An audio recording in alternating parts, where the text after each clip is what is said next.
Assalamu alaikum wa rahmatullahi wa barakatuh. Урматтуу мекендештер, кадырлуу мусулман бир туугандар, баарыңыздарга жараткан Алла Тааланын тынчтыгы, саламы, мээрими, ырайымы жана берекеси болсун. Ар бир мажлистин өзүнүн адеби болот, өзүнүн пайдасы болот, өзүнүн максаты болот. Биз илимди мажлисинде закир болуп отурайлы. Бекапар болуп, башка жакты ойлобой, Алланы эстеп, башынан аягына чейин Алла Тааладан жүрөгүбүз дайыма сурап турсун. Я Алла, жүрөгүмү тазалагын, жүрөгүмү нурлагын, акыйкатты салгын, марифатыңы салгын. Я Алла, менен эмнени каалайсың? Жүрөгүмө ошону түшүндүргүн деген мынакей закир калп деп айтат буну. Алланы эстеп отура турган. Не нерсени билген болсок, ниет кылып, уккан болсок, ниет кылып, ошону мен амал кылам сөзсүз. Башкаларга жеткирем деп. Ана мына берип аткан убактыбыз 1 саат, 1,5 саатыбыз бул негизи дүйнөбүздү дагы ахиретибизди куруу үчүн да.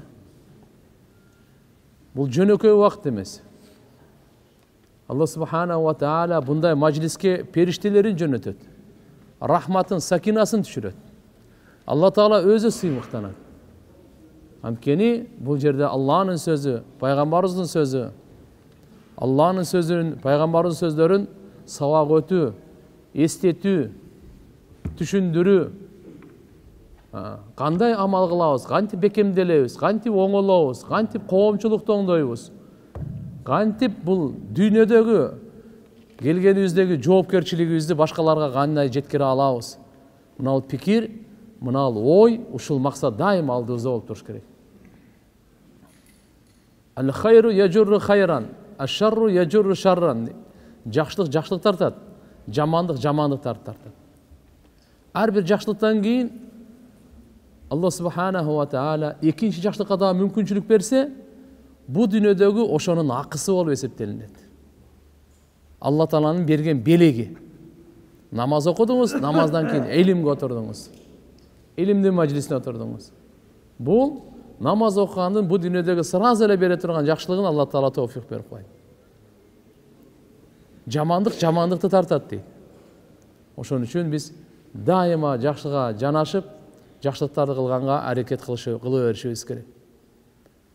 Албетте Алла субханаху ва таала барыбызга өмүр бергени ал чектелген, ырыскысы дагы такталган.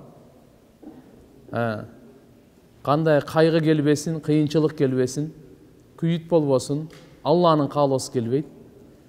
Кандай гана неемат болбосун, ошон үчүн биздин тилибизден дайыма биринчи сөз кандай абалда болбосун, альхамдулилла чыгыш керек да. Кандай чыгыш керек? Альхамдулилла. Жакшылык жеттиби? Сразу альхамдулилла. Кандай гана жакшылык болбосун, кандай гана кыйынчылык жеттиби? Ага да альхамдулилла. Пайгамбар саллаллаху алейхи ва саллям жакшылык жеткенде альхамдулилла. Альхамдулилла. Дароо айтат эле. Би ниъматихи татимму салихат. Алланын неематы менен жакшылыктар толуктанат дейт эле. Кыйынчылык жетип калганда альхамдулилла аля кулли хал дейт эле. Кандай абалда болсо да ушунусуна да Аллага шүгүр дейт эле. Андыктан Алла Таала бизди эстетет, күн сайын эстетет. Фадкуру ала Аллахи лааллакум туфлихун. О бенделерим, Алланын неематтарын эстеп жашагыла. Мүмкүн силер кутуларсыңар бактысыздыктан, азаптан, ийгиликке жетерсиңер. Алла субханаху ва таала неематтарын эстетип турат. Ва ин таудду неематаллахи ла тухсуха. Алла субханаху ва тааланын неематын эсептесең, санап бүтпөйсүн. Бирле неематын санап бүтпөйсүн. Кулактыкын да санап бүтпөйсүн, көздүкүн да санап бүтпөйсүн, жүрөктүкүн да санап бүтпөйсүн, боордукун да санап бүтпөйсүн, акылдыкын да санап бүтпөйсүн. Бир дагы Алла Таала берген неематын санап бүтпөйсүн. Ден соолук өзүнчө, амандык өзүнчө, уйкунук өзүнчө санап бүтпөйсүн. Ырыскынык өзүнчө. Булга мынандай материалдык неематтар, руханий неемат, илимдин неематы, хидаяттын неематы, имандын неематы, кечирилүүдүн неематы. Охо, бунун аягы жок. Өткөн сабакта Пайғамбарыбыз саллаллаху алейхи ва салламдың осияттарын айтып аттық эле. Бүгін уланды. Иншалла жаратқан Алла Таалам сауабыңызға береке берсін. Сауапқа қатышқандарға, ұққандарға Алла Таалам барыбыздың күнәлөрүбүздү кечирсин. Күнәлөрдөн тазалап, таза жашоо берсин. Бири-бирибизди жакшылыкка чакырган, райымдуулук кылган, жакшы жашоо берсин.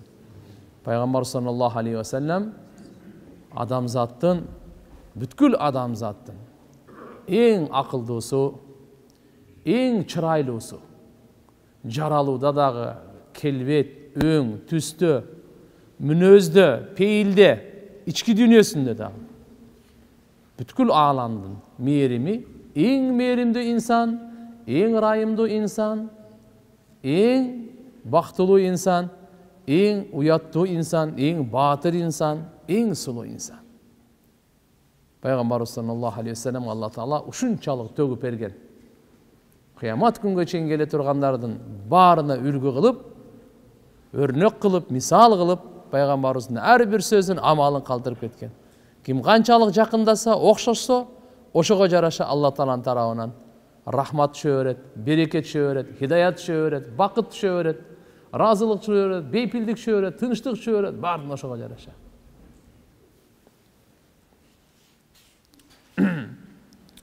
Зайнап энебиз Абдулла ибн Масуд разияллаху анхунун аялы болот, Зайнап. Айтат, бир жолу пайгамбар саллаллаху алейхи ва саллам айтты: "Тасаддақна я маашара ниса, валау мин хулийкунна." Эй аялдардын жамааты, силер садака берип тургула. Садака берип тургула. Өзүңөрдүн алтын, күмүш, зергерлериңерден болсун ушундай немелерден берип тургула. Юбилейный изделиялардан болсо дагы, жасалгаларыңардан, колуңар иштеке болсо, ошодон да садака берип тургула дейт. Калат, энебиз айтат, бул Абдулла ибн Масудтун аялы. Абдулла ибн Масуд разияллаху анху бул ким? Пайгамбар саллаллаху алейхи ва салламдын өзгөчө шакирти. Сахабалардан өзгөчө, доордо ошодо да фатва берип турган пайгамбарыбыздын доорунда. Пайгамбарыбыз 4 кишиден Куранды үйрөнгүлө дедиле, ошонун бирөөсү Абдулла ибн Масуд. Өзү кембагал эле, колу жукай эле, аялы бай эле. Келди дагы, эми аялы укту пайгамбарыбыз айткан садака бергиле дегенин. Келди дагы айтты: "Иннака раджулун хафифу затил яд." Сиздин колуңуз жука, мал мүлкүңүз аз дегендей. "Ва инна Расулаллах саллаллаху алейхи ва саллам кад амарна би садака." Пайгамбарыбыз аялдарга бизге садака бергиле деп буйурду. "Фаатихи фас'алху." Пайгамбарыбызга барып бир сурап көрбөйсүзбү? "Фа ин кана далика юза анни ай дафаатуха лакум ва илля сарафтуха иля гайрикум." Сурап көргүзчү пайгамбарыбыздан. Мен аялы садака берейин. Ушуну сизге эле берсем болобу же болбой калса да башкаларга берейин? Ушу кандай дедиле? Абдулла ибн Масуд айтат: "Бали этиха анти." Мен барбайм, сен өзүң бар сура деди. Пайгамбарыбызга өзүң бар сура деди. Калат, энебиз айтат: "Фанталакты фа ида имраатун минал ансар би баби Расулилlah саллаллаху алейхи ва саллам." Пайгамбарыбыздын эшигине барсам, ансарлардан бир аял бар экен, ал дагы эшикте турган экен. "Хажати хажатуха." Менин кажетим дагы, анын кажети да экөөбүзгө бир экен дейт. Кандай? Садака берейин деп атабыз. Ошону кимге? Өзүбүздүн күйөөбүзгө берсек болобу? Же сөзсүз башкаларга бериш керекпи деп. Ва кана Расулуллах саллаллаху алейхи ва саллам кад улкият алейхил махабба. Пайгамбарыбызда ушундай сүр кийими кийгизилинген эле. Пайгамбарыбыздын анча-мынча адам мындай дароо бир нерсе сурап, эрки жете албайт эле. Фахарж алейна Билал, Билал разияллаху анху бизге чыгып келди. Пайгамбар саллаллаху алейхи ва саллам үйүнөн. Факулна лаху, биз Билалга айттык дейт. "Ити Расулуллах саллаллаху алейхи ва саллам фа ахбирху анна имраатайн бил баб тасааланик аттуза садакат анхума ала азважихима ва ала айтами фи хужурихима." Билал, сен пайгамбарыбызга кир дагы сурачы деди. Эмнени сурачы деди? Кабар бер. Эшикте эки аял турат, сизден сурап жатат. Сиз садака бер деп айткан экенсиз. Биз садакаларыбызды күйөөлөрүбүзгө берсек болобу? Өтөбү ошол? Жана үйдөгү тарбияланып аткан жетим балдарга берсек өтөбү ошо садакабыз? Ушуну сурадагы "Вала тухбирхум ман нахну." Билал, биз ким экенибизди айтпа пайгамбарыбызга деди. Ал эки аялчы айтпа деди. Fadakhala Bilal ala Rasulillah sallallahu aleyhi ve sellem fasa'alahu. Bilal razıyallahu anh peygamberimize girdi dağı soradı. Ушундай деп атат, эшикте эки аял турат. Суроолору ушундай, садака берсек күйөөлөрүбүзгө өтөбү же башкаларга беришибиз керекпи? Дедиле. Пайгамбарыбыз айтты: "Ман хума?" Ал экөө ким экен деди. Айтпай койбойт анан. Имрату минал ансар ва Зайнаб. Ансарлардан бир аял, анан Зайнаб экен деди. Факала пайгамбарыбыз айтты: "Айю Заяниб?" Зайнаптардын кайсынысы деди. "Хия имраату Абдулла, Абдулла ибн Мас'удтун аялы Зайнаб" деди. Пайгамбарыбыз айтты: "Факала Расулуллах саллаллаху алейхи ва саллям: "Лахума ажран, ажрул карабати ва ажрус садакати муттафакун алейх." Ал экөөнү айтып кой, Билал. Экөөнү бир эмес, күйөөлөрүнө садака бере турган болсо, эки сооп болот деди. Бир эмес, эки сооп болот. Биринчиден жакындык, күйөөсү менен аялдын ортосуна жакындык, анын сообун алат, садаканын сообун өзүнчө алат деди. Башкага берсең садаканын эле сообун аласың, жакындыктын сообун албайсың. Туганчылык жакындыктын бере турган болсо, мынандай деди. Пайгамбар саллаллаху алейхи ва салламдын корку боюнча бенделерден, инсандардан эң таква инсан Мухаммад Расулуллах. Эң Алла субхана ва тааладан корккон Мухаммад Расулуллах. Жана Алланы эң жакшы тааныган, эң жакшы билген Алла пайгамбары саллаллаху алейхи ва саллам болот. Себеп мындайда, Алланы ким канчалык тааныса, ошончолук ошодон коркот да. Ошончолук ошодон коркот. Демек, илим көбөйгөн сайын хашият алда көбөйөт. Иннама яхшаллаху мин ибадихил улама. Алла Таала Куранда айтат, бенделерден Алла Тааладан корккондор алымдар дейт. Илимине жараша коркот да. Мисалы канча 10% болсо, Алланы 10% таныса, 10% коркот. 20% таныса, 20% коркот. 50% таныса, 50% коркот. Канчалык Аллага жакындаса, канчалык Алланы тунук жакшы таныса, ошого жараша Алла Тааладан коркуу. Ошон үчүн пайгамбар айткан: "Мен силерден Алланы эң жакшы билүүчүмүн, таануучумун. Ошондой эле мен силердин араңардан эң Алла Тааладан коркуучумун" дейт. Анткени илим Алладан коркууга алып келет. Коркууга, таквага алып келет. Кайсы илимде Алладан коркуу болбосо, ал илим эмес ал. Күнөөдөн сактануу болбосо, аны алым деп айтпайт. Имам Бухари рахматуллахи алейхи айткан, илимине амал кылбаганды алым деп айтса болбойт деген. Айша энебизден риваят бар. Пайгамбар саллаллаху алейхи ва саллям сана Расулуллах саллаллаху алейхи ва саллям шай'ан тараххаса фихи. Бир нерсе кылды да, уруксат берди баарына эле. Ва таназахан кавм, бир кавм кичине андан токтоп калды. Фабалага залика наби. Пайгамбар саллаллаху алейхи ва саллям ушу жеткенде пайгамбарыбыз айтты: "Ма балу аквам ятаназахун али шай аснау." Мен кылган нерседен эмне үчүн булар кичине өздөрүн этияттап атышат? Фа валлахи Аллага ант, инни ла а'ламухум билла ва ашаддухум лаху хашиятан.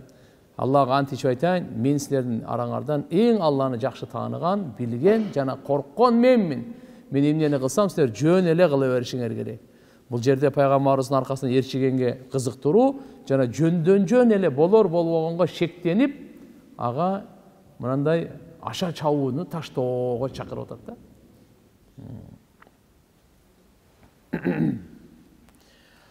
Муаз ибн Джабал разıyallahu anhudan marfu rivayet var. Muaz ibn Cebel aytat: "Law khiftum Allahu Teala hakka khifatihi la alimtumul ilma alladhi la jahla ma'ahu ve law araftumullah hakka ma'rifati la zalat li du'aikumul jibal." Bu Muaz ibn Cebel radıyallahu anhu ulu sahabalardan. Жаш эле өткөн, бирок кары дагы, муфти дагы, алым дагы. Пайгамбарыбыз айткан: "A'lamu ummati bil halal wal haram Muaz ibn Cebel." Мен үммөтүмдүн адал менен арамды эң мыкты билген Муаз ибн Джабал деген. Пайгамбарыбыз буну: "Я Муаз" деп, "Мен сени жакшы көрөм, сага осуят айтам" деп, ар бир намаздан кийин "Робби а'инни ала зикрик ва шукрик ва хусни ибадатик" деген дуаны таштабагын деген ушу пайгамбарыбыз Муазга айткан. Мына ушу Муаз разıyallahu анху айтат: "Эгерде силер Алла Тааладан корксоңор, кандай корккондун акысы бар, анда сөз силер ушундай илим алган болосуңар, анда надан, жахили жокту. Ушундай илим толук калыс тиет" деген сөз. Эгерде силер Алланы таанысаңарчы, кандай тааный турган акысы бар эле. анда дуаңар аркылуу тоолор жылат деген да. Не деген? Дуаларыңар аркылуу тоолор жылат деген. Эгер силер Аллахны тааный турган болсоңор, чыныгы тааный турган болсоңор дейт. Валау арафтум Аллах хакка марифати, марифаты хак. Чыныгы ушундай тааный турган болсоңор, лазалат ли дуаикумул жибал, силердин дуаңардын себебинен тоолор жылып калмак. Эми го бул ушундай. Пайгамбар саллаллаху алейхи ва саллям тууралуу эмне дейсиз? Ва кана фадлуллахи алейка азима. Алла таала айтат, Мухаммад алейхиссаламга Алланын улуу айкөлдүүлүгү болду да. Ченебей берген. Сахih Bukhari, Sahih Muslim'de gelet Anas radıyallahu anhu'dan Hataba Resulullah sallallahu aleyhi ve sellem hutbatan ma sami'tu mislaha qattu. Anas radıyallahu anhu aytат, Peygamberimiz bir жолу ушундай хутба айтты. Андай хутба так уккан эмес энем дейт. Не дептир? Лау та'ламуна ма a'lamu la dahiktum qalilan wa la bakaytum kaseera. Хутбасында Peygamberimiz айтты, үммөтүнө бардык мусулмандарга, эгер мен билгенимди силер билгениңерде, анда силер азыраак күлүп, көбүрөөк ыйламак элеңер. Азыраак күлүп, көбүрөөк ыйламак элеңер. Фагатта асхабу Расулилlah sallallahu aleyhi ve sellem vujuhahum lahum khanin. Peygamberimizin sahabalары бардыгы өзүнүн ошол баштарын жаап алып, анан боздоп ыйлай башташты. Ыйлай башташты. Bir rivayette gelet, Peygamber sallallahu aleyhi ve sellem aytты, мага бейишта, дозокта көрсөтүлдү, мындай күндө көргөн жакшылык жамандыкты көргөн эмес элек. Фалам ара кал йом, бүгүнкү күндө көргөн эмес эле. Валау та'ламуна ма а'ламу, эгерде мен билгенди сен билгениңерде, ла дахиктум қалилан, ва ла бакайтум касира. Көп ыйламаксыңар, аз күлмөксүңөр дейт. Умму Салама энебиз радıyallahu анха энебиз айтат. Пайгамбар саллаллаху алейхи ва саллям үйүндө окана биядихи сивак, мисвак бар эле, үйүндө Васифа деген бир жаш кыз бар эле, күн эле, кызматта эле. Анан аны чакырып калды, бир жолу Пайгамбарыбыз кичине ачууланып калган экен. Энебиз чыкты дагы, бөлмөлөргө чыкса, Васифаны эшикте тапты. Талабу би бахматин деп мына козу менен ойноп аткан экен, кичинекей кыз да. Пайгамбар чакырат, Пайгамбар чакырса укпай калыптыр. Gayra. Fakat Ummu Salame'ne izletet, ala araki tal'abine bihadihil bahma ve Resulullah sallallahu aleyhi ve sellem yed'uk. Ay sana ne oldu? Sen bunu gozu menen oynap atasın go, Peygamber seni çakırıp atpay berdi. Bayatan beri çakırıp atsa sen oynap atasın dedi. Fakat aytı, "Vallazi ba'asaka bil haq ma sami'tuk." Gelip ele aytıp kaldı, ya Resulullah, men sizdi uqqan jokmун, Allah'a antip içeyin aytayın, sizdi jibirgen hakikat menen, men uqqan jokmун sizin sözünüzdü. Peygamberimiz aytı, "Law la khashiyatal qawat al-qasas yawmal qiyama la awjawtuka bi hada siwak." Egerde kıyamat günü öç alıp bolboganda bul misvak menen seni bir urup koymagan elem deydi. Orutup koymagan elem deydi. Peygamber sallallahu aleyhi ve sellem subhanallah Allah Taala'dan korkusu şunçalık misvak menen de urgan emes. Sebep degende kıyamat günü uşunun da akısı bir uradı.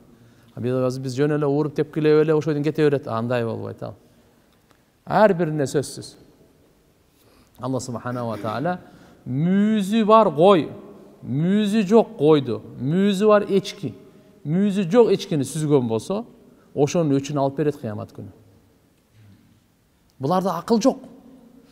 Benim koçkorlarda akıl çok da bukalarda süzet de biri. Ya, oşolu akıllı joktordun dağı zulümdüğünü alıp beret. Alıp beret. Akıldıların zulümdüğünü alıp berbey be. Sözsüz. Albatta. Demek tuğanlar biribizge mындай zulümdük kılbayla, birige zulümdük kılıp yaşabayla. Til menen dağı, akça menen dağı, küç menen dağı zulümdük kılbayla. Biröөнүн akısına girbeyi. Biröөнүн akısına girbeyi. O öte jaman derse, oyla, esebi jok dep, jok, bardığı жазылып atat.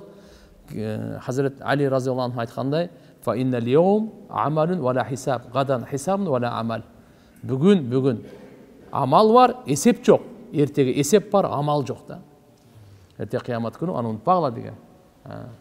Şoň üçin inşallah biz qarap turup bizge zulümdük kılbaylı. Bu sabagыбызdan жыйынтык uşul. Siz ayalыңызга zulümdük kılbaň, baldarыңызга, kızlarыңızga zulümdük kılbaň, bir tuğanlarыңızga zulümdük kılbaň, başkalarga da. Meyli, mazlum, zulüm çekip yaşagan jakşırak, zalim bolup yaşaganga karaganda. Zalim bolup biröөгө zulümdük kılгандан көрөк, zulum чегип жашаган ушу бактылуураак. Ушу бактылуураак.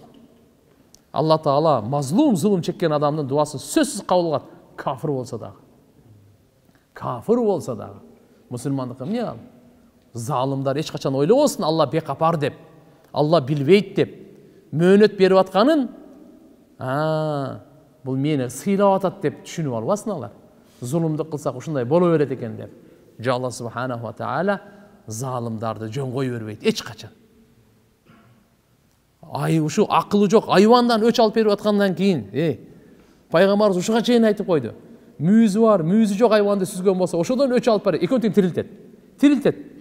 Мүйүзү жок бар го, мүйүз берет да сүз дейт. Риваятта ушундай келет. Өчүн алат, кийин анан айвандар топуракка айланат. Аны адамдарды кылат, адамдар да келет. Инналлаху сариул хисаб. Алла эсепти тез эле алып коет ал. Бардыгын. Кимден кандай болгон дегенен. Кыямат күнү эң биринчи эсеп адам менен адамдын ортосунда кандан болот тугандар. Кандан. Ким кимдин канын төккөн? Ушудан башталат. Канын төгүп өлтүрүп койдубу, же канын төгүп өлтүргөн жок, ошол жерде башталат. Кандан башталат. Андан кийин анан мал, мүлк, авир, жана укук анан кете берет. Сөккөн, кордогон, маскарлаган анан кийин кете берет. Ошон үчүн туугандар, биздин сабагыбызда ушундай жүрөктө ушундай ниет кылайлы, ушундай Алладан сурайлы. Я Аллах, ушу мен тилимен, колуман, акчаман бирөөгө зулумдук кылбайм депчи. Ниет барбы иншалла? Бекем ниет кылайлы туугандар. Биз мечитке келип сабак алганыбыздын пайдасы ушул болсун. Оңолууга кадам таштайлы. Жакшылыкка кадам таштайлы биз.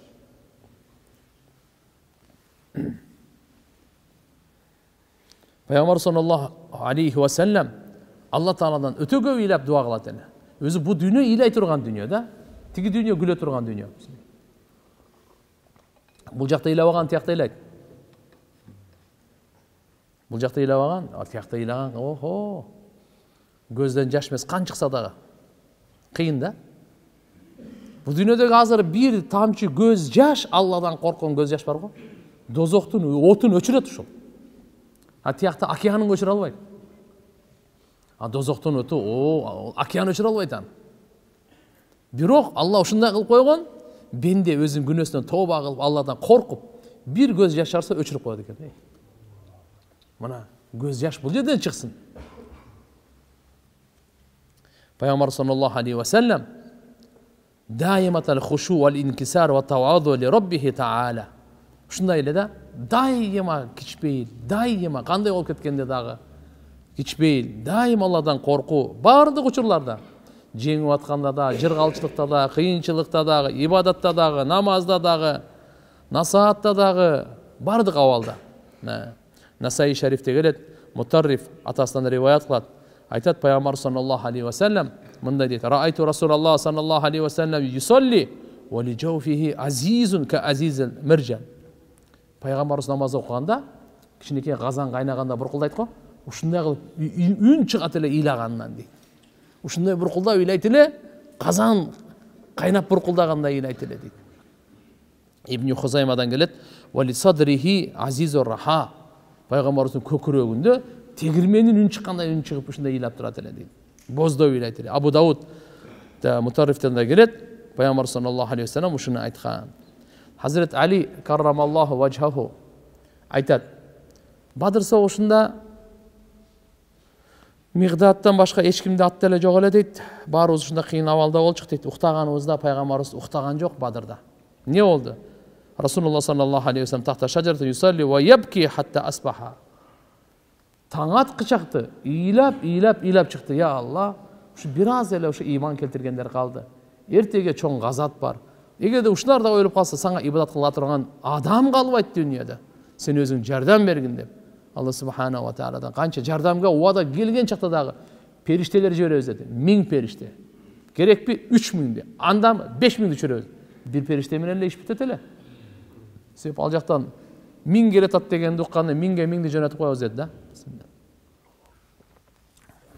Пайгамбар саллаллаху алейхи ва саллям ушундай убада келгенде дагы өзүнүн кичпейилдигинен тайыбайт эле. Мекке жеңүүсүндө Меккеге кирип атат. Меккени жеңди. Канда Фатхун Мубин. Улуу жеңишке, улуу жеңиш. Ламма дахала Расулуллах саллаллаху алейхи ва саллям Макка йаумул фатх, исташрафаху ан-нас ва вада ра'саху ала рахлихи мутахашши'ан. Пайғамбар саллаллаху алейхи вассалам Меккеге жеңіп кіргенде адамдардың барлығы күтіп алды, байқатып қарады. Қандай кіріп келеді екен депші. Жеңген адам қандай кіреді білесіңдер ме? Көкбөріден жеңгендерді көрсеңдер, көкбөріден. Футболдан жеңгендерді көргілі. Олимпиадада жеңгендерді көргілі, қандай жеңгендер. Башқалар емі бұл үйде чоң азаттаны. Пайғамбар жеңгенде қандай кірді дейді Меккеге. Башы болса төсін өркөч. Өркөчі бар қасына мені алып. Ері болады екен ошада да қармайды. Ері қашқач. Төнінде ошо немесінде ерінде ері қашқан. Башы ошо жерге тиіп келді дейді. Бойын көтеріп келген жоқ. Ура. Андай жоқ. Bir rivayette sakalını tiyip gelgenle deydi. Bir rivayette iyiği tiyip gelgenle deydi. Ve zakanuhu ala rahilatihi mutahashshi'an.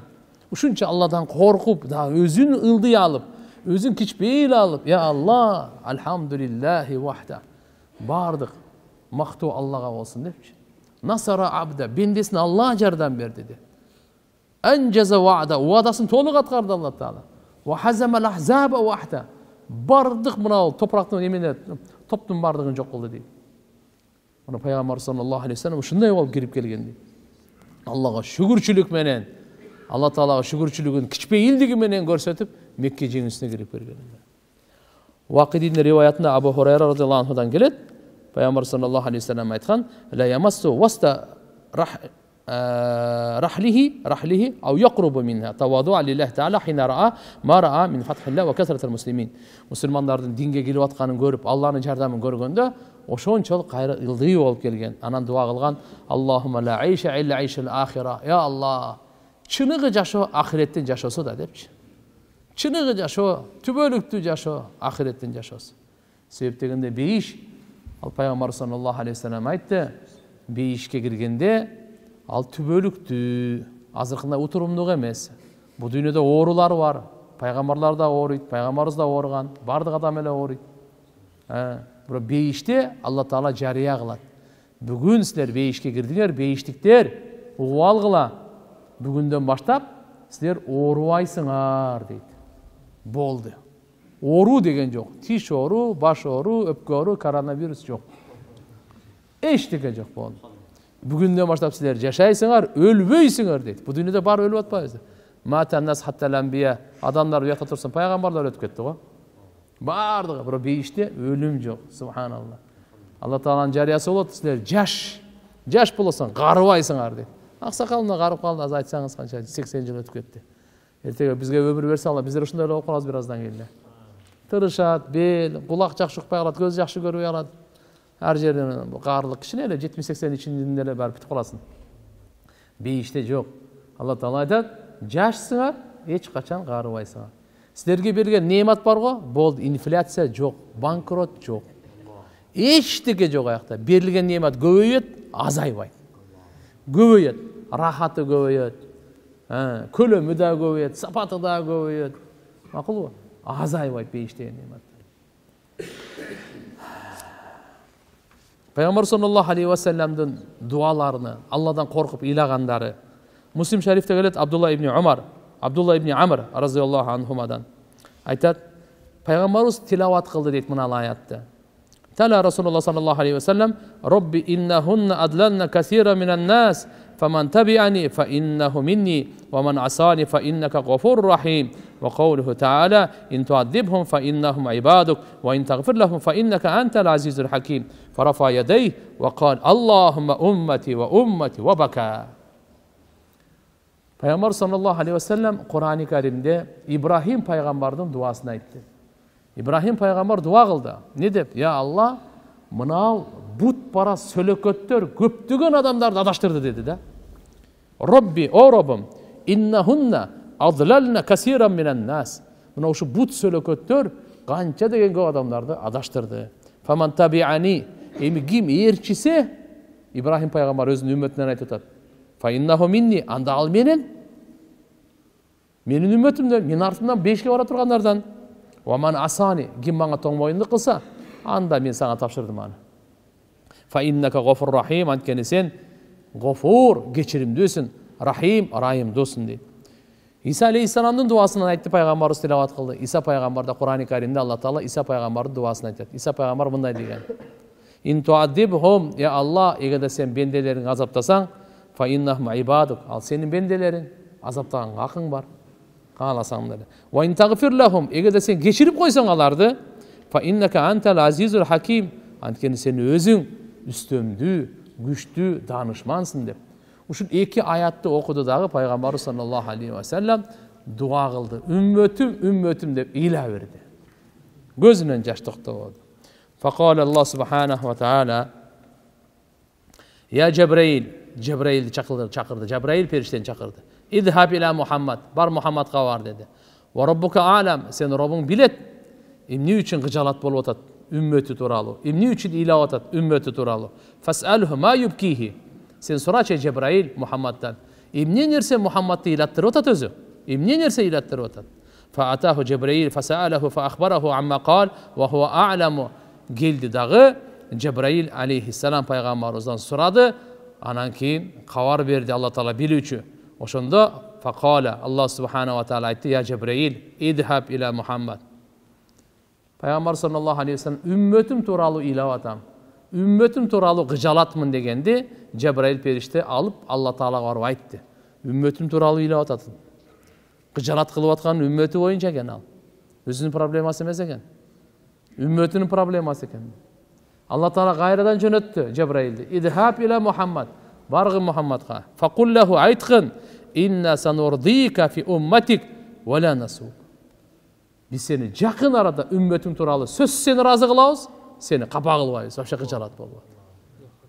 Ümmetin turalı sırav atası mı? Senin martaban, senin vasilan, senin daracan, senin okuğun öte jogoru. Sen oşonduktan sen ümmetin turalı hiç gıcalat bolmagan. Anı biz razı kılağız. Karaç Peygamber sallallahu aleyhi ve sellem dedi. Peygamber sallallahu aleyhi ve sellem'din özgöçe sıfatları boyunca jakşı uğaylı, tanıylı Peygamber sallallahu aleyhi ve sellem'di jakşı göröylü. Bugün özgöçe 4-cü günken köbürak salavat aytaylı. 4-cü, 5-ci günü salavat köp aytış gerek. Peygamber sallallahu aleyhi ve sellem'ga salavat özgöçe belek bolup turat da. Ana sallallahu aleyhi ve sellem sallallahu aleyhi ve sellem sallallahu aleyhi ve sellem nары бери жүргөндө салаватты көп айтып жүрсөк, кыямат күнү пайгамбарыбызга жакын болобуз. Шафааты насип болот, даража, кайгы гам кетет, жүрөккө рахат келет, ырыскыга береке келет. Салаваттын касиети өтө көп. Tirmizi şerifte келет. Hasan ibn Ali разияллаху анхунун баласы Hasan Huseyin'in Hasan'ı разияллаху анхума. Айтат, мен тайжемден сорадым дейт. Hind ibn Abi Hala деген тайжеси. Vakana vassafan peygamberimizi көп sıfatla belirtili de. Alç tayjesi. An hulyeti Resulullah sallallahu aleyhi ve sellem ve ana iştehi an yasifa li minha şey'an ataallaq bihi.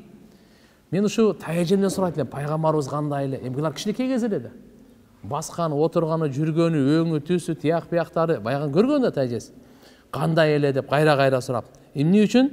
Мен ушыны қалай айтылам деп, маңа айтса, ошоны мен қармансам, есте тұтып алсам, атааллақу бихи, ахфадуху ва атамассаку бихи деген маниде. Фақала, айтты мындай деп, мынандай деп айтып берейін кен. Кана Расулуллах саллаллаху алейхи ва саллям фахман, муфаххаман, пайғамбарымыз өте айкөл еле. Улуу адам еле. Yetela'la'u vajhuhu tela'lu al-qamar laylatul badr. Жүзүндө ушундай нур жаркырап турат эле. 14 күндө ай толгондо ушундай нур жаркырап турат эле. Ошону кээ бир риваяттарда келет, мурда айтканбыз, жүзүндө ай жүргөндөй болот эле дейт. Ай келип тургандай. Wa atwal min al-marbu wa aqsar min al-mushaddab. Ортодон узунураак эле. Өтө узундан кыскараак эле. Peygamber sallallahu aleyhi ve sellem boyu ortadan biraz uzunrak. Öte uzundan neken? Kıskarak ele. Öte uzun emesene degen manide. Azimal hama. Başının söğü çoğun ele. Başı çoğun ele. Racile şa'ar. Çaçı biraz tarmalırak ele. Safsem tüz emesele. Öte ele ködüreği mesele. Biraz tarmalırak ele. İza infarakat akikatuhu farakaha ve illa fala. Peygamber sallallahu aleyhi ve sellem çaçı bunday böyle. ошо чачын кээде экиге бөлүп коет эле, оң жакка сол жакка өзү бөлүнсө. А болбосо бөлбөйт эле, коет эле дейт. Южавизу ша'руhu шахмата узунайхи ида хува ваффараху. Качан чачын таштаганда мына кулактын жумшагына чейин келет эле дейт, нерге чейин. Узун эле. Ошого чейин келет эле дейт. Азхараллаун жүзү нурланган эле, васи аль-жабин пешенеси кең эле, азаджил хаважиб кашы болсо пайгамбар саллаллаху алейхи вассаламдыкы ничке, кара, кичине мындай түп-түз эмес эле. Не деп коет мындай? Аз-маз. Кабыс деп коет, ийилирээк. Себептен жаныкындай бар го, такабус деп айтыптыр, ушундай барат эле. Савабиq фи гайри каранин. Пайгамбар саллаллаху алейхи вассаламдыкы каштары толук болчу, кара, ничке жана эко бирикпейт эле дейт. Эки кашы бир эмес эле дейт. Эки кашы бирге эмес эле дейт. Байнахума иркун, эки кашынын ортосунда тамыр бар эле дейт. Эки кашынын ортосунда тамыр бар эле, юдурихуна гадап, кээде ачууланып калганда, ошо кичине тамыры баягы көп чыгып барат эле дейт азмаз. Акнал ирнайн, мурундун үстүңкү жагы кичине бийигирээк эле. Кырдуу эле. Лаху нурун я'луху. Ушеде нур чыгып турат эле, мындай көрүнүптүр. Яхсабуху ман лам ятааммалху ашам. Өтө бийиктей көрүнүп, бирок мындай ойлонуп көрсөң, андай эмес, бийиктей эмес, бирок бир аз бийигирээк болчу дейт да. Касул лихя, сакалы коюу болчу. Узун болчу. Сахлар хаддайн, эки жүзү болсо, бети, эки бети чыкпайт эле. Тотуну кирип турган эле. Жапысыраак эле дейт. Зали алфам, оозуда кенен эле, кичинекей эмес эле. Муфаллажил аснан, тиштери болсо баардыгы тегиз, биринин үстүнө бири чыккан эмес эле. Баардыгы асты үстү пайгамбар саллаллаху алейхи вассаламдын тиштери кенен ушундай тегиз болчу дейт. Дакикал масруба дегени көкүрөктөн киндигине чейин ушундай узун бир түк бар эле дейт. Көкүрөгүнүн киндигине түшкөн калың эмес эле дейт. Ошо ничке түк бар эле. Каанна унукаху жиду думятни фи сафаил фиддати. Мойну болсо пайгамбар саллаллаху алейхи вассаламдыкы аябай чырайлуу болчу. Өтө узун, өтө кыска эмес, өтө жон, өтө ничке эмес. Анан актыгында күмүштү аябай тазалап койгондо актай кудум ушундай болуп турат эле. Муатадил халк бардык мүчөлөрү өзүнүн жайында эле. Орто эле. Бадинун мутамасикумун дейт. Bunun manisi Peygamber sallallahu aleyhi ve sellem'din müçölörü толук болчу. Бышык бекем эле, бош эмес эле. Ар бир мүчөсү толук эле. Этке, тарамышка, күчкө толук эле. Риваяттарда келет, бир пайгамбарда 40 бейиштик эркектин күчү болот. Ал эми бир бейиштик эркектин күчү бу дүйнөдөгү 100 эркектин күчүнө барабар. 4000 Ким күрөшөт эми? Меккеде бирөө чыккан, кыйын күрөшкөн, эч далы жерге тийбеген. Кой десе болбойт, кой десе болбойт. Иман келтирем деген мейли деп, пайгамбар акырын коюп берет, чыгытып койду. Ал ойлоду окшойт, случайно окшойт деп. Кайра дагы күрөшөйүн деди. Жыгылган жерге тойбойт дегенде пайгамбарыбыз дагы жыгып койду. Yani 4000 kişinin güç olsa kim var? Turate.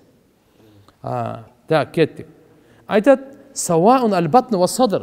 İçiminin kökürüğü bir ile. İçiminin kökürüğü bir. Tüptüz. Kökürük bir yakta bulacak. Balkon tiyakta anday emez eken de. Anday mesele. Kökürüğü men içi bir ile değil. Buna erkekler şunday kılışımız gerek eken. Hiç salgan yakşı emez eken. Hiç salgan yakşı emez eken. Barız oynanıp içine karışımız gerek. Aytat, aridul sadr, kökürüğü keng ele. Baidun ma baynal mankiba ekini kene moç. Zahmal karadis deyip. Zahmal karadis degeni oşo başı bardıq müçölörü söğüktü olçu. Çoğun bolçu söğüktü bardıq müçölörü. Tizeleri, muğundarı bardığı. Anwal mujarrad Peygamber sallallahu aleyhi ve sellem nurlanğanı mavsulun ma baynal lubbati ve surrati bi şa'rin yecli kal khat. Hazır aytkanday mınal жерден şu akır yemeğe düşöt ele, gindike çeyin şunda linye var ele, ariyasad-dayn wal batn mimma siwa zalika. Biroq buna iki kökürük bargo, oşol jerde tük jok ele. Көкірегінің үсті жағында bir az бар эле. Мына экөөнүн үстүндө, көкірегінде жок эле. Ичинде дагы түк жок эле. Ашар зираайн, эки билегинде түк бар эле. Вал манкибайн, эки ийинде түк бар эле. Аали садр, көкіректин үстүндө. Тавир зандайн, эки билеги дагы чоң эле. Рахбар рахати, алаканы толук эле. Ва шастул каффайн ал-кадамайн, эки путу дагы, алаканы дагы этке салмактуу эле. Сайыл атраф, ауқала шайыл атраф бардығында. Хумсанул ахмасайн дейді. Май тапан емес эле. Бұл путундарды жерге тигенде мұны тиіп алға чекелерші? Жоқ, андай емес. Масихл қадамайн янбанхумамна үстіне қойса су тоқтауға алып кетеді. Иза зала қила ан, жерден путун көтеріп басқандачы, жерден сүдіріп баспайтылы, көтеріп басатылы. Мұнандай жерге мұнда сүдіріп путты көтеріп, жерден тартып алатылы. Қойғанды ақырын қойатылы. Тартқанда күчі менен көтереді. Путты көтергенде күчі менен көтеріледі, қойғанда тақылдатпайды. Ақырын не қойды. Пайғамбар саллаллаху алейхи ва саллям шындай алады әле. Яхту такоффиян дейді. Бұл дегені басқанда мынандай чалқалап айтылы. Алды жаққа кішіне иіліп біраз бұндай қылып басады әле. О ямши хаунан жеңіл басады әле пайғамбарымыз. Манisi izamaşa yerfa'u rijlayhi anil ard bi quwwatin жеңіл басқанды қандай?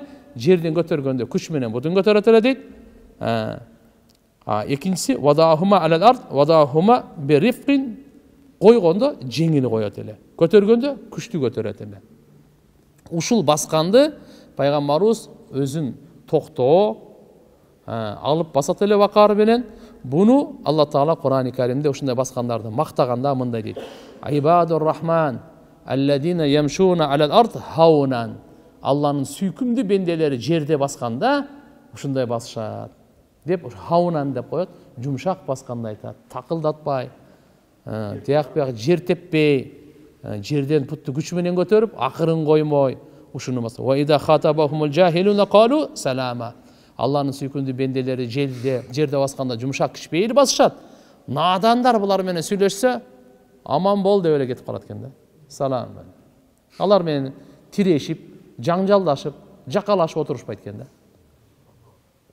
Ана кой дедим. Сага убакыт бекерли кетирген эмне кереги бар? Салам алейкум деп кетип калат экен. Так. Зари ал-мишя. Бу зари ал-мишя дегени Пайгамбар саллаллаху алейхи ва саллям кадамды жакын-жакын койбойт экен. Кенен атайлап чоң-чоң кадам таштабайт эле. Бирок басканда ошо чоңураак кадам таштап басат эле дейт. Ида маша кааннама янхатту мин сабабин, басканда жогору жактан түшүп келаткандай сезилет эле дейт. Мисалы кичине бийигирээктен түшүп басасың го, кандай келесиң? Түз жолдо да ошондойраактан мындай басат эле дейт да. Вайда илтафата жамиан. Эгерде бурулса, толугу менен бурулат эле. Толугу менен. Жөн мой башты мындай эле буруп койбойт эле. Бул жактан бирөө чакырды да, мындай кылып эле да. Бул жактан чакырса, мына жак мен азыр мыналардын баарын эме кылып алыпмын. Толугу менен мындай бурулат эле. Ким чакырса, толугу менен бурулат эле. Хафида тарф, көзүн дайыма ылдый кылып жүрөт эле дейт. Назруху илар арт атвал мин надрихи ила сама. Асманга караганда жерди көп карайт эле дейт. Асманга караганда жерди көп карайт эле. Эмне үчүн бул жерди карайт эле десе, hada şa'nu muta'ammil mutafakkir. Бул адам бул ой, бир нерсени ойлогон адам болот. Ойчул адамдардын шаны. Jullu nazarahi al mulahada. Кээ башка учурларда болсо, баардыгына көз салып турат эле, көздүн чети менен дагы. Көздүн чекеси бар мо аларда? Кыры менен бул жака баардыгын көз салып турат эле. Ясух асхабаху, сахабаларды алдыга бастырат эле, өзү артта болот эле. Бул мааниси эмне экен? Мындай дептир. Артында басат эле, эске алып, алардын абалын карап, алсыздарды эске алып жардам берип, анан өзүнүн аркасына периштелерди таштайт эле. Даримиде сахih иснат менен келет, Пайгамбар саллаллаху алейхи ва саллям айткан: "Халлу захри лил малаика." Мен артымдан жүрбөй эле, артыма периштелерди таштап койгол, ошолор жетиштүү дейт эле. Албетте, кээде Пайгамбар саллаллаху алейхи ва саллям алдыга баскан учуру болгон. Жабир разияллаху анхудан Хандак деп коет, аң казганда аябай ачка болуп, Жабир разияллаху анхунун аягы айтат, Пайгамбарыбыз өтө эле ачка болуп калды. Ичине эки таш байлап алган эле да. Барып чакырсаң 5-6 киши менен келип, аз-маз бияктан эме кылсын, тамак жеп алсын депчи. Анан бір Жабир разияллаху анху бараттагы пайгамбарыбызга айтат, кичинекей козу бар эле, бир аз нан бар эле, ошону даярдап койдук. Сиз келиңиз, бир 5-6 менен кичине аз маз шам-шум этип алыңыз. Пайгамбарыбыз тура калып эле, алкоп казгандар, аң казгандар деп. Алар епти көп эле. 1400 бекен. Баары туруп, кеттик Жабирдин үйүнө десе болобу? Ой, анан Жабир разан жүгүрүп келип, не болду биякта аялына, баары келет. Кызыксың го, баары эмне чакырдың? Сиз айттыңызбы ошо аз эле тамак деп? Айттым деди. Анан не деди? Пайгамбарыбыз жарыя кылды. Анда өзү билет, пайгамбар өзүнө жараша жарыя кылды деди. Келип айтат, анан кийин казандан тамакты толук чыгарып агыла, нанды дагы тиги тандырдан толук алып агыла. Анан булар айтты, ондон кире берле, келип жеп кете берди. 1000ден ашык бардыгы келип жеп кетишти. Жабир разияллаху анху айтат, мен таң калып калдым. Биринчи башында көп беле, жазыгы кайра көбүрөөк болуп калды го деди. Мурдага караганда кайра көбүрөөктөй сезилип калды. Пайгамбарыбыздын мужизаларынын бир мужизасы. Ошондо пайгамбарыбыз алдыга баскан. Ушул жерде эми айтат, аркада баскан жок, алдыга баскан десе, бул жерде бир адеп бар. Эгер сиз үйүңө конокко чакырсаңыз, алдыга сиз түшүңүз. Үйүңүздү көрсөтүңүз, кайсы бөлмөгө кирет? Кире бер деп, экинчи этаж, үчүнчү этаж каяна, билесиң каяка кире бер. Башка жагына кирип алсаң кандай болот? Билбейсиң да. Ошон үчүн ошо коноктоскондо сөзсүз ошол жердеги сиз коноктосуучу аны алдыга алып кириш керек. Анда алдыга басыш керек. Хорошо? Да, кеттик. Не дейт? Ябдуру ман лакия биссалам. Пайгамбарыбыз менен эң биринчи пайгамбарыбыз салам берип коет эле. Эч ким озалбайт эле. Саламдашканда биринчи салам берет эле. Юбадир ва ясбиq ман лакияху мин уммати бит-таслим ат-tahiyya. Пайгамбар саллаллаху алейхи ва саллям учрашканда үммөтүнө биринчи салам берет эле. Мына пайгамбарыбыздын сыпаттары. Хазрет Хасан разияллаху анху айтат, мага пайгамбарыбыздын сүйлөгөнү боюнча айтып бериңизчи деди. فكان الرسول صلى الله عليه وسلم متواسر الأحزان دائمة الفكر وليست له راحة. Mana Пайгамбарыбыздын укмуш касиет сыпаттары. Пайгамбарыбыз үзгүлтүксүз кайгы капада эле дейт. Так. Даиматал фикр, ар дайым пикирде эле. Лейсет лаху раха, эч кандай эс алуу деген жок эле. Үзгүлтүксүз кайгы, гам, күйүттө болчу. Кайгы пайгамбарыбыздан үзүлгөн эмес. Капа пайгамбарыбыздан үзүлгөн эмес. Мутавасилал ахзан. Бул эмне себептен? Пайгамбарыбыздын кайгы капасы дүнүйө иштерине эмес болчу. Бүгүнкү күндө биздегидей кайгылып, кайгырган, капаланган дүнүйө үчүн андай эмес эле. Эмне себептен эле? Алланын динине алып келүүдө, махлуктарга шафкат, мээримдүүлүк кылуу да, ушу да кайгы. Ушу кантип ушу себеп дегенде пайгамбарыбыз көрүп турат. Ушу ойдон өлсө түптүз дозокко барат. Алланы тааныбаса, Алланын бергенине ыраазы болбосо, шүгүр кылбаса, Алланын жаратып койгон жер асманында, суу абасында пайданан жаратканы тааныбаса, ушул акылы менен дозоктун отуну болуп калса кандай болот деп, ушул кайгы капа пайгамбарыбыздан үзүлгөн эмес. Ар бир инсанга кайгырат эле. Ар бир инсанга ушундай капаланат эле. Ахиретине. Ушу Алла Таала аларга боорукерлигинен, Аллага ырайымдуулук кылганынан, ушу түз жолго келсе экен, динге түшсө экен, Алланы тааныса экен деп ушуга. Ошон үчүн аяттар түшкөн. Пайгамбар саллаллаху алейхи ва саллям кээде өтө кайгырганда пайгамбарыбыздын көңүлүн көтөрүү аяттары түшкөн. Алла Таала айткан, эми өзүңү жок кылып бересиңби эми кайгыра берип. Алар ыйман келтирбей койсо эмне? Кой деп пайгамбарыбызды Алла Таала соротуп турган. Ушунчалык гам, ушунчалык адамдардын хидаятына, ыйманына, бактылуулугуна ушунчалык пайгамбарыбызды ач эле. Ушунчалык ач эле. Алла Таала соротуп турган. Көңүлүн көтөргөн аяттар түшүп турган. Себеп ошол кайгысы жеңилдесин деп. Ошонун себебинен ыйман келтирбегендерге кайгырат эле. Ыйман келтирбегендерге пайгамбарыбыз капаланат эле. Ыйман келтирбегендерге. Анан кийин акыйкатты билип туруп, каршы чыккандар. Акыйкатты, мужизаны көрүп туруп, ийилбегендер. Ушундай бардык пайгамбарыбыздын керемет мужизаларын көрүп, таана алып туруп, билип турат дагы ошого каршы да. Ошолорду көрүп туруп пайгамбарыбыз кайгырат эле, булар дозоктун отуну болсо кандай болор экен, деп. Пайгамбарыбызга машаккаттуу эле, кайгыртат эле. Алла Таала айтты: "Лааллака бахиун нафсак." Мүмкүн сен өзүңдү өзүң өлтүрүп аласың мындай болсо. Алла якуну муъминин, алар момун болбосо эле эмне? Иннаша ننزل عليهم من السماء آية فظلت أعناقهم لها خاضعين. Ey Muhammed, егерде біз қаласақчы, асмандан ушундай белгіді түшіріп қоябыз, жөнеле мойын сунушат. Сенің мойныңда жеткирүү ғана. Сен көптемей алуа. Ва атиу Аллах, ва атиу Расул, фа ин таваллайтум, фа иннама аля расулина ал-балагул мубин. Аллаға башиып жашагыла, пайғамбарға башиып жашагыла. Егерде 100 үйрө турган болсоңор, анда биздин пайғамбар Мухаммад алейхиссалам мойнунда ачык, айкын, түшүнүктүү ғана жеткирип коюу ғана. Нар жағынан аласыңар, албайсыңар, силердин ишиңер. Кабыл кыласыңар, кылбайсыңар, силердин ишиңер. Түшүнөсүңөр, түшүнбөйсүңөр, силердин ишиңер алар. Биздин пайгамбарыбыздын мойнундагы жоопкерчилик ачык, айкын, түшүнүктүү кылып туруп силерге жеткирүү гана. Балагул мубин дейт. Фаман кафара фала яхзунка куфру. Ким капырлык кылса, анын капырлыгы сизди кайгыртпасын деди да. Сизди кыжалат кылбасын анын капырлыгы. Илейна маржиухум, алардын кайтып келүүсү бизге. Фанунаббихум бима амилу, кылган амалдарын баарынан кабар беребиз дейт. Бирөөсүнөн калтырбай, эмне иштерди кылган бардыгынын кабарын беребиз дейт кайра. Фала татхаб нафсук алейхим хасарат, өзүңдү аларга ушундай өкүнүчүнө алып барып туруп өзүңдү куратпагын деп Алла Тааланын тарабынан соротуу аяттары, көңүл көтөрүү аяттары, таслия аяттары түшүп турат эле да.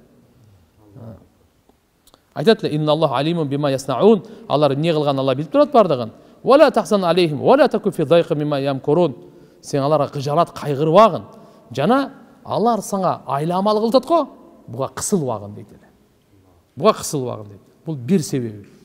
Экинчиси, пайгамбарыбыздын кайгы капалыгы үзгүлтүксүз болгон да бир себеби мунафыктардын кыянаты. Тилинен исламды кабыл алат, жүрөгүндө куфур.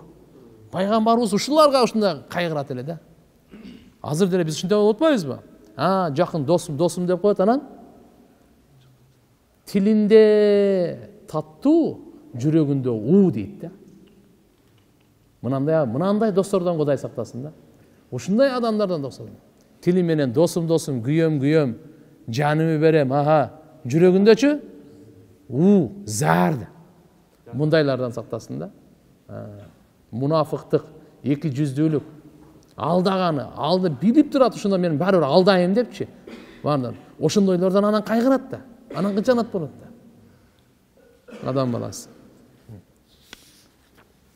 Алла айтат: "Я айюхар расул, ла яхзунка аллазина юсариуна фил куфр. Мин аллазина қалу аманна биафвахихим ва лам туъмин кулубухум." Сени ана куфрлукка жүгүрүп киргендер сени эч качан кыжалат кылбасын дейт. Шашып баргандарчы, момундар. Алар болсо тилдери менен иман келтирдик, жүрөгүндө иман жок. Тили менен айта берет, жакшы сөздөрдү, чырайлуу сөздөрдү айта берет. Жүрөгү өлүп калган мунукучу. Жүрөгү өлүп калган. Кыямат күнүнүн белгилери деп айткан. Кийингендери жаныбарлардын шкура, мына бул эмелерди, кожаларынан, укмуштарын кийинет. Ички дүйнөсү иттен, өлүп калган иттен да сасык болот деген. Өлүп калган иттин жанында отурсаң болобу? Отура албайсың да. Кичине мышык чычкан өлүп калса отура албайсың, өлүп калган иттин жанында кандай отурасың? Өлүп калган иттен дагы бунун жүрөктөрү сасык деген да. Кимдерди экен аке мына кыямат күнү? Кийингеничи кандай нерселерди кийет? Менмин деген баалуу, ушундай кожандай жаныбарлардын кымбат баалуусын кийип, жүрөктөрү мындай болуп калган дейт. Дагы ушуну себеп пайгамбар саллаллаху алейхи ва салламдын душмандарын айткан сөздөрүнөн дагы. Пайгамбарыбыз акыйкатты алып келди. Алар эмне дейт эле? Сахир дейт эле, сыйкырчы дейт эле, мажнун дейт эле. Бул жинди болгон дейт эле. Алиязу билла. Пайгамбар саллаллаху алейхи ва салламга ушундай жаман сөздөрдү айтат эле. Шаир, бул акын дейт эле. Мындайлардан дагы пайгамбарыбыз кыжалат болот эле. Кайгы капагысынын үзүлбөгөнү ушул. Алла Таала айтты: "Фала яхзунка каулухум, инна нa'lamu ma yusirruna wa ma yu'linun."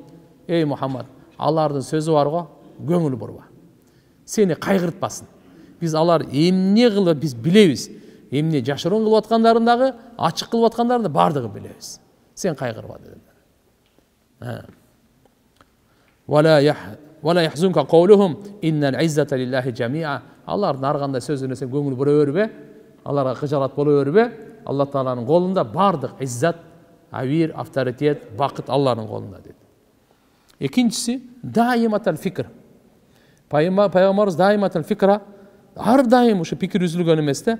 Канткенде ушулар оңолот. Ümmetimдин işi kantkende жашоосоң болот.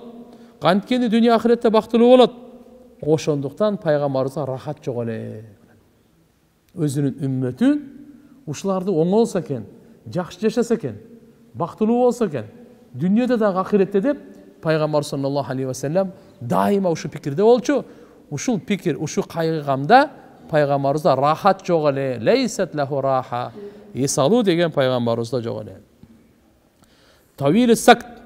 Пайгамбар саллаллаху алейхи ва саллям сүйлөбөйт эле. Тавил сакт деген көп унчукпай жүрөт деген сөз. Ва ятакалламу би жавами'ил калим. Ага чейин. Ла ятакалламу фи гайри хажатин. Зарылчылыксыз сөз сүйлөбөйт эле. Dünya ahiretке пайдасы жокпу? Андай сөздү вообще сүйлөбөйт эле. Жомок, аңгеме, анан өткөн ар нерселер бар го бизде, афоризм немелер. Эчтеке мындан айтпайт эле. Зачем ага убакыт кетирип? Кажет жок, сүйлөбөйт эле. Пайгамбар саллаллаху алейхи ва саллям үммөтүнө ушуну үйрөткөн. Мин хуснил исламил мар таркуху ма ла яни. Мусулман адамдын чырайы пайдасыз нерсени таштоодо. Максатсыз, пайдасыз, дүнүйөгө дагы пайдасы жок, динге дагы пайдасы жок, ахиретке дагы пайдасы жок нерсени таштоодо мусулмандын чырайы ушу экен. Болбосо биздин чырай пайда болбойт. Бизге качан чырайлуулук пайда болот? Бекер ишти таштайлы, бекер сөздү таштайлы, бекер жомокту таштайлы, пайдалуу сөздө гана сүйлөшөйлү. Келгиле. Дүйнөдө пайдалуубу? Үй бүлөңүзгө мага пайдалуу? Ошо сүйлө. Баягы Сократостун бир сөзүн айтып калат го. Бир сөз сүйлөйүн деген экен да. Так, токтоп тур деп тур, а? Ошо сөздү сүйлөсө мага пайдабы? Жок. Сага пайдабы? Жок. Сүйлөбөй эле кой деп тур.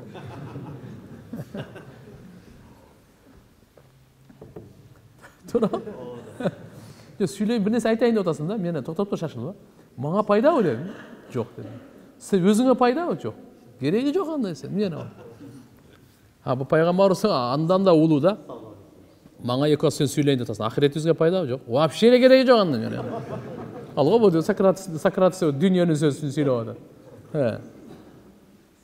Биздин ар бир сөзүбүз жазылат, ар бир сөзүбүз таразага тартылат. Ар бир сөзүбүзгө Алла жооп берет.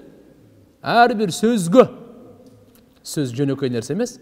Ана арстанды сүйлөтүп көрчү, пилди сүйлөтүп көр, сүйлөй алабы. Сизден бизден тили чоң алардын. Төөнүн тили кандай аны? Биз кичине тикен сайып көрсөң, тикенди жөн эле жеп атат го. Ийне пинесин кошуп эле бардыгын. Bizde bunda kişi insanın tili. Bu akıldan çıkıp atkan til. Alarda sezimden. Möröt, cana başka mı? Ladna. Ne dedik? La yetekellemu fi gayri hacetin. Ana, Peygamberimiz hacetsiz bir söz söylegen emez. Zarılçılıksız bir söz söylegen emez. Gereği yok eken de onun için. Kur'an'da imandılardan sıfatını aytıp koygan. وَالَّذِينَ هُمْ عَنِ اللَّغْوِ مُعْرِضُونَ. İmandı baktılığı adam Müslümanların sıfatı kaysı dese, ana lağv, bekar söz bekar işten, yüz yürüçüler. Bekar söz bolota, ağa barbayla koyun. Ahiretinizi kuratası, dünyaya da payda yok. Demek oylanın, paydalı söz söyleyeyim. Oylanın, gerekli söz söyleyeyim. Oylanın, dünyanızda da ahiretinizde de. Başkası gereği yok kendileri. Ne dedi? Yeftatihul kelam ve yahtatimuhu bi ismillahi ta'ala. Peygamber sözdü başlaganda Allah'ın atı menen başlayt ele.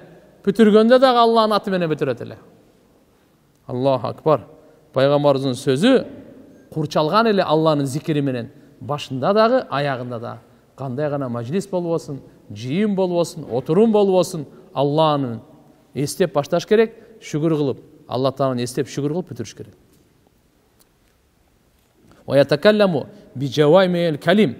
Peygamber söz söylegende tamgası sözü az, manisi öte tereң, köp sözdü söyleydi. Kalamuhu fasl, la fudula ve la taksira. Peygamberimizin sözü çeçkündü. Söz söylegende hakikat menen jalganda ajrata söyleydi.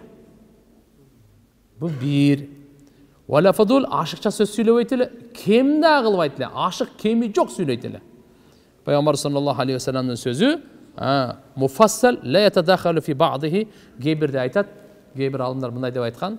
Fasıldı manisi biri hakikat menen jalganda ajrata söyleydi. Ekinçisi sözdü bölüp söyleydi. Birin üstüne birin uçkaştırбай. Birin üstüne birin жыйбай.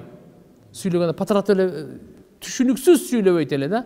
Ар бир сөз өзүнүн ордунда, өзүнүн маанисинде, даана, так, өзүнчө болуп сүйлөдү. Бул жерде дагы айтыптыр, уккан киши туура эмес түшүнүп калбайт эле. Уккан киши пайгамбарыбыз ушунча көп айтпайт эле, аны тажата турган. Ушунчалык кыска айтпайт эле, түшүнбөй кала тургандай. Орунду, салмактуу сүйлөйт эле да. Лейса бил джафи валал махин валал мухин. Пайгамбар саллаллаху алейхи ва саллям копол эмес эле, орой эмес эле пайгамбар саллаллаху алейхи ва саллям. Жана нердеги махин менен мухиндин табияты биринчисинде копол, мүнөзү жаман эмес эле дедик. Мухин дегени Алла Тааланы бирөөлөрдү кордой турган эмес эле да. Ошондой өзү да кор эмес эле. Махин. Экөөнү төмөн андай эмес эле, балки айкөл, улуу эле. Юаддиму ни'ма ва ин даккат. Нематты пайгамбарыбыз кадырлайт эле, улуулайт эле. Кичинекей болсо да, кичинекей немат болсун, чоң немат болсун, дүнияви немат болсун, ахиреттин нематы болсун, ички дүниөнүкү болсун, сырткысы болсун, пайгамбарыбыз кичинекей болсо да кадырлайт эле нематты. Кичинекей болсо да пайгамбарыбыз кадырлайт эле. Ла ядуму минха шай'ан. Нематтын бирөөсүн дагы жамандабайт эле. Кичинекей бир ручкаңыз барбы? Кичинекей эшегиңиз болсун, мышыгыңыз болсун айлана. Бир сындырым наныңыз болсун. Бир сындырым наныңыз. Кичине бир азматы бир кичинекей шөкөлаңыз же болбосо топу, кандай кичи мисвак, бир кандай нерсе болбосун, бул Алланын берген нематы деп аны кадырлайт эле. Суусубу, жылуулугубу, тамагыбы, амандыгыбы, бардык нематты пайгамбарыбыз кадырлайт эле. Гайра аннаху лам якун ядуму давакан ва ла ямдахуху. Пайгамбарыбыз иче турган, жей турган нерселерди жамандабайт эле, мактабайт эле дагы. Эки жагынан теңчи, жамандабайт эле, мактабайт эле. Эмне үчүн? Алла субханаху ва таала адалган нерсени айтты. Лианна дам жамандаган куфраны немат. Бул нематты кадырлабагандай экен да. Жамандаганчы, нематты кадырлабаган. А мактагандар көбүнчө текебер адамдар мактанышат. Анан ошого мухаббат, ач көздүк пайда болот тамака. Көп мактаганда. Сук пайда болот. Вала тугдибуху дуnya. Пайгамбарыбызды дүние ачуулантыра алган эмес. Дүниеге ачуусу келген эмес. Вала макана лаха. Акысы дагы жок дүниенин пайгамбарыбызды ачуулантыра турган. Файда тууддия ал-хак. Эгерде акыйкаттан аша чабып зулумдук боло турган болсо, лам юқам ли гадабихи шей хатта янтасира лаху. Анда пайгамбарыбыздын ачуусун эч ким токтото албайт эле, акысын алмайынча. Бул дегени эгерде акыйкат Алла Тааланын укугу тебелине турган болсо, анда Алла пайгамбарыбыз анын өчүн алмайынча, Алланын акысын алмайынча кой бербейт эле. Бирок вала ягдаб ли нафсихи, өзү үчүн ачууланган эмес. Вала янтасир лаха, өзүнүн жаны үчүн бирөөдөн өч алган эмес. Өч алган эмес. Ида ашара бикаффихи куллихи, эгерде ишара кыла турган болсо, пайгамбарыбыз алаканын баарын менен ишара кылат дейт. Ушундай эмес экен да. Көзүң ач. Өзү чүнүң бул текеберлердин кылыгы экен да бул. Пайгамбарыбыздын кылыгы кол менен. Мындай кылбайсыңбы? Жакшы эмес да бунун. Эмне болду? Алаканы менен. Ишара кылса алаканы менен кылат.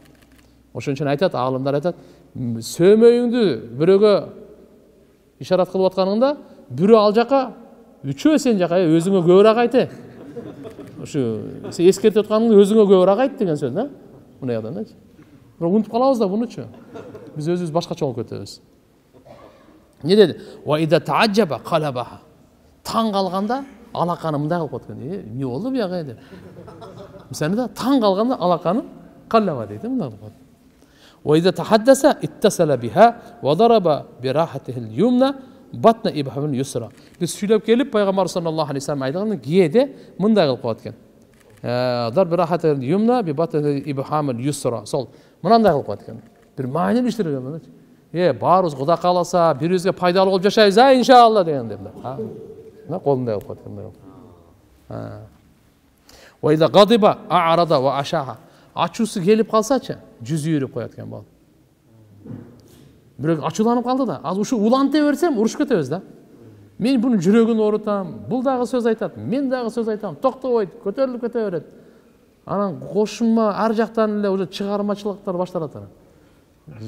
Ошон үчүн пайгамбар саллаллаху алейхи ва саллям гадиба арада. Бирок ачууланып калса, жүзү үйрөп коет эле. Ва ашаха, ага ошол ачууланганда ал менен беттешпейт эле, каршылашпайт эле. Фала юкабилху. Имтисалан, Алла Тааланын Кур'ан-ы Каримде аят бар. Ва аританил жахилин. Надандардан жүз үйргүн деген. Аларга теңелбегин деп. Биздин сөз менен азыр айткан анын уребенине түшпөгүн деп. Деңгээлине түшпөгүн ага. Кереги жок. Ал эми акылы, билими, турушу, келбети ошол. Эмне кыласың ага? Имам Абу Ханифа рахимахуллах кезинде бирөө жамандай бергенде, сиз эмне жамандабайсыз дегенде айтканда берген. Ит тиштесечи, эмне кыласың? Барып тиштейсиңби дегенде. Жок. Түшүнүктүү да кете бер дегенде. Бир сөз менен мына. Ит сени тиштесем эмне кыласың, не? Барып, мен да барып жүгүрүп барып тиштейм мен. Ва ашаха дегени пайгамбар саллаллаху алейхи ва саллям жүз үйрөтүп эле таптакыр көңүл бурбай коет эле, болду, бүттү. Ва ида фариха гадда тарфаху. Сүйүнгөндө каткырып, асманды карабайт эле. Көзүн ылдый кылат эле. Өзүн пас алат эле дейт. Сүйүнгөндө. Жүлле дихкиха ат-табассум яфтару ан мисли хаббил гамам дейт.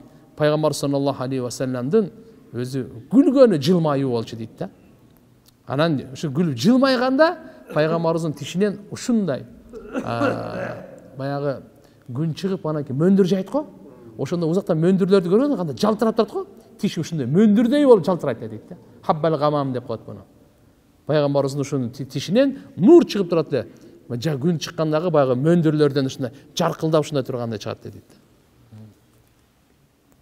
Кашфан син хаббал хабам фил баяд ва сафа. Актыгында жалтын деп атканда ал барат деп, гамам деп барат айтат экен ошол. Мөндүрдү айтат да.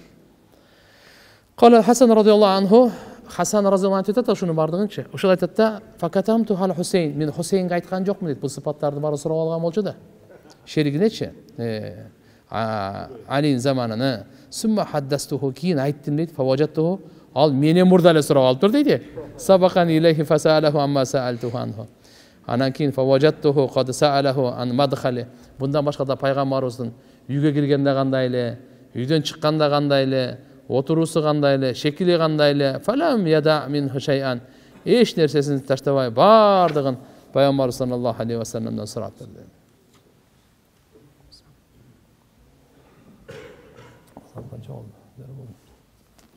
Демек, урматтуу мусулман бир туугандар, мынакей пайгамбар саллаллаху алейхи ва салламдан канча илим, канча насаат, канча баалуулук буларды алайлы, карманайлы. Иншалла, эгерде чыныгы сүйсөк, аракет кылайлы. Ошого бири-бирибизге жардам берейли. Бири-бирибизге эстетип турайлы. İnsanбыз, унутчакпыз. Жараткан Алла Таала баарыбызга товфик берсин.